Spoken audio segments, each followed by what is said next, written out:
تو ان کے لیے کہہ دیا گیا کہ تمہارے لیے تمہارے اعمال اور ہمارے لیے ہمارے اعمال۔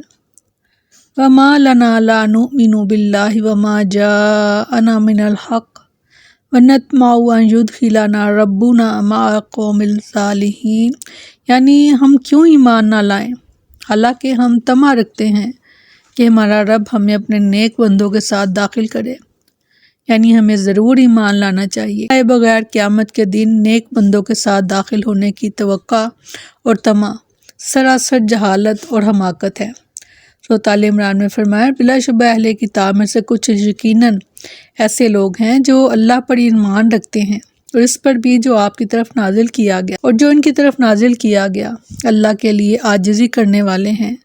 سیدنا ابو موسیٰ رضی اللہ عنہ بیان کرتے ہیں کہ رسول اللہ صلی اللہ علیہ وسلم نے فرمایا 3 شخص ایسے ہیں کہ جن کے لیے دگنا ثواب ہے۔ وہ شخص جو اہل کتاب میں سے ہو، اپنے نبی پر ایمان لایا ہو اور پھر محمد صلی اللہ علیہ وسلم پر بھی ایمان لائے۔ دوسرا مملوک غلام، جب وہ اللہ کے حق کو اور اپنے مالک کے حق کو ادا کرتا رہے۔ تیسرا وہ شخص جس کے پاس اس کی لونڈی ہو، اس نے اسے ادب سکھایا اور عمدہ تربیت کی اور اسے اچھی اور عمدہ تعلیم دی، پھر اسے آزاد کر دیا اور اس سے نکاح کر لیا، بس اس کے لیے دگنا ثواب ہے۔ وہ لوگ جنہوں نے کفر کیا اور ہماری آیات کو جھٹلایا وہی لوگ بھڑکتی آگ والے ہیں۔ الجحیم، جہنم کی آگ کی شدت بیان کرتے ہوئے سیدنا ابو ہریرہ رضی اللہ عنہ بیان کرتے ہیں کہ رسول اللہ صلی اللہ علیہ وسلم نے فرمایا تمہاری یہ دنیا کی آگ جسے ابن آدم جلاتا ہے یہ جہنم کی آگ کا 70واں حصہ ہے۔ صحابہ نے عرض کی اللہ کی قسم یا رسول اللہ، انسانوں کو جلانے کے لیے تو یہ دنیا کی یہی آگ ہی کافی تھی۔ آپ صلی اللہ علیہ وسلم نے فرمایا لیکن وہ تو دنیا کی آگ سے 69 درجے زیادہ گرم ہے اور اس کا ہر حصہ اس دنیا کی آگ کے برابر ہوگا۔ اے لوگو جو ایمان لائے ہو، وہ پاکیزہ چیزیں حرام مت ٹھہراؤ جو اللہ نے تمہارے لیے حلال کی ہیں، اور حد سے نہ بڑھو، بے شک اللہ حد سے بڑھنے والوں سے محبت نہیں کرتا، اور اللہ نے تمہیں جو کچھ دیا ہے اس میں سے حلال طیب کھاؤ، اور اس اللہ سے ڈرو جس پر تم ایمان رکھنے والے ہو۔ نصارہ کے راہبوں کی تعریف کے بعد پاکیزہ چیزوں کو حرام ٹھہرانے سے منع کرنا اس لیے بھی مناسب تھا کہ انہوں نے ان باتوں کو نیکی میں داخل کر رکھا تھا، لہٰذا مومنین کو ان سے منع فرما دیا۔ اور سورۃ نحل میں فرمایا اس کی وجہ سے جو تمہاری زبانیں جھوٹ کہتی ہیں مت کہو کہ یہ حلال ہے اور یہ حرام ہے تاکہ اللہ پر جھوٹ باندھو، بے شک جو لوگ اللہ پر جھوٹ باندھتے ہیں وہ فلاح نہیں پاتے۔ جابر بن عبداللہ رضی اللہ عنہ بیان کرتے ہیں کہ نعمان بن نوفل رضی اللہ عنہ نبی کریم صلی اللہ علیہ وسلم کے پاس آئے اور کہا اے اللہ کے رسول، آپ کا کیا خیال ہے اگر میں فرض نمازیں پڑھوں، حرام چیزوں کو حرام جانوں اور حلال چیزوں کو حلال جانوں تو کیا میں جنت میں داخل ہو جاؤں گا؟ آپ صلی اللہ علیہ وسلم نے فرمایا ہاں۔ اتنا قیمتی نسخہ ہے کہ فرض نمازیں پڑھیں اور حلال کو حلال اور حرام کو حرام جانیں تو خوشخبری ہے کہ وہ جنت میں داخل ہو جائیں گے۔ سیدنا ایاز بن حمار رضی اللہ عنہ بیان کرتے ہیں کہ رسول اللہ صلی اللہ علیہ وسلم نے ایک دن خطبے میں فرمایا آگاہ رہو، میرے رب نے مجھے حکم دیا ہے کہ میں تمہیں وہ باتیں سکھلاؤں جو تمہیں معلوم نہیں ہیں، اور ان باتوں میں سے جو اللہ تعالیٰ نے مجھے آج کے دن بتائی ہیں وہ یہ ہیں کہ جو مال میں اپنے بندوں کو دوں وہ اس کے لیے حلال ہے، یعنی جو چیز شرع میں حرام نہیں ہے وہ حلال ہے، چاہے لوگوں نے اسے حرام کر رکھا ہو، جیسے سائبہ، وسیلہ اور بحیرہ وغیرہ، اور میں نے اپنے سب بندوں کو مسلمان پیدا کیا ہے، پھر ان کے پاس شیطان آئے اور ان کو ان کے دین سے ہٹا دیا یا ان کے دین سے روک دیا، اور جو چیزیں میں نے ان کے لیے حلال کی تھیں وہ حرام کی، اور ان کو میرے ساتھ شرک کرنے کا حکم دیا جس کی میں نے کوئی دلیل نہیں اتاری تھی، یعنی ایسی چیزوں کو جو حلال تھیں ان کو حرام کر دیا۔ سائبہ، وسیلہ اور بحیرہ یعنی یہ اونٹ ہیں کہ جن کو انہوں نے خود سے ہی اپنی ہی سوچ سے، اپنے ہی ذہن سے انہوں نے ان کو حلال چیزوں کو حرام ٹھہرا دیا۔ سیدنا انس رضی اللہ عنہ بیان کرتے ہیں کہ رسول اللہ صلی اللہ علیہ وسلم کے صحابہ میں سے کچھ لوگوں نے ازواج مطہرات سے نبی صلی اللہ علیہ وسلم کی سری یعنی رات کی عبادت کے بارے میں سوال کیا۔ پتہ چلنے پر بعض نے کہا میں عورتوں سے شادی نہیں کروں گا، اور بعض نے کہا میں گوشت نہیں کھاؤں گا، اور بعض نے کہا کہ میں بستر پر نہیں سوؤں گا۔ نبی صلی اللہ علیہ وسلم کو جب یہ بات معلوم ہوئی تو آپ نے حمد و ثنا کے بعد فرمایا ان لوگوں کا کیا حال ہے جو یہ باتیں کرتے ہیں، حالانکہ میں رات کو قیام بھی کرتا ہوں اور سوتا بھی ہوں، روزہ رکھتا بھی ہوں اور روزہ چھوڑتا بھی ہوں، اور عورتوں سے شادی بھی کرتا ہوں، لہٰذا جو شخص میری سنت سے اعراض کرے تو مجھ سے نہیں اعراض کرے۔ آپ صلی اللہ علیہ وسلم فرمایا کہ وہ مجھ سے نہیں۔ سیدنا ابو درداء رضی اللہ عنہ بیان کرتے ہیں کہ رسول اللہ صلی اللہ علیہ وسلم نے فرمایا جو چیز اللہ نے کتاب میں حلال کر دی وہ حلال ہے، اور جو چیز اللہ تعالیٰ نے حرام کر دی وہ حرام ہے، یعنی اس قرآن میں جو چیزیں حلال ہیں وہ حلال ہیں قیامت تک، اور جو چیزیں حرام ٹھہرا دی گئیں وہ قیامت تک وہ حرام ہیں، اور جس چیز سے اللہ تعالیٰ نے خاموشی اختیار کی وہ عافیت ہے،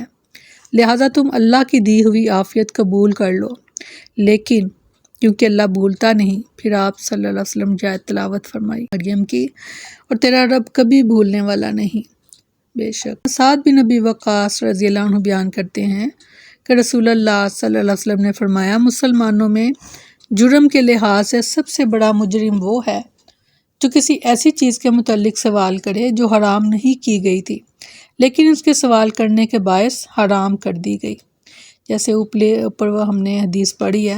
کہ کچھ چیزوں کو حلال ٹھہرایا گیا، کچھ کو حرام، اور کچھ میں خاموشی اختیار کی اللہ تعالیٰ نے۔ چیزوں میں خاموشی اختیار کی تو اس میں بھی سوال کیا گیا، سوال کا بتایا کہ اس کا سوال کرنے کی وجہ سے وہ چیز جو ہے وہ حرام کر دی گئی۔ عبادہ بن صامت رضی اللہ عنہ بیان کرتے ہیں کہ رسول اللہ صلی اللہ علیہ وسلم نے فرمایا میری امت کا ایک گروہ شراب پیے گا اور اس کا نام تبدیل کر دیں گے، نام تبدیل کر کے تو شراب کو اپنے لیے حلال کر دیا۔ ابو مالک اشعری رضی اللہ عنہ بیان کرتے ہیں کہ رسول اللہ صلی اللہ علیہ وسلم نے فرمایا میری امت کے لوگ شراب پئیں گے مگر اس کا نام تبدیل کر دیں گے، ان کے پاس بینڈ باجے بجائے جائیں گے اور طوائفیں کھیلیں گی، اللہ تعالیٰ ان لوگوں کو زمین میں دنسا دے گا، استغفار، اور ان میں سے کچھ کی شکلوں کو بندر اور خنزیر کی بنا دے گا۔ ایسی دعا ہے کہ اللہ تعالیٰ ہمیں ان تمام چیزوں سے محفوظ رکھے اور اللہ کی حلال کردہ چیزوں کو حلال اور حرام کردہ حرام چیزوں کو حرام ٹھہرانے کی ہمیں توفیق عطا فرمائے اور ہماری خاص مدد فرمائے، آمین ثم آمین۔ سبحانک اللہم و بحمدک نشہد ان لا الہ الا انت نستغفرک و نتوب الیک۔ سبحان ربک رب العزت عما یصفون وسلام علی المرسلین والحمد للہ رب العالمین۔ السلام علیکم ورحمۃ اللہ وبرکاتہ۔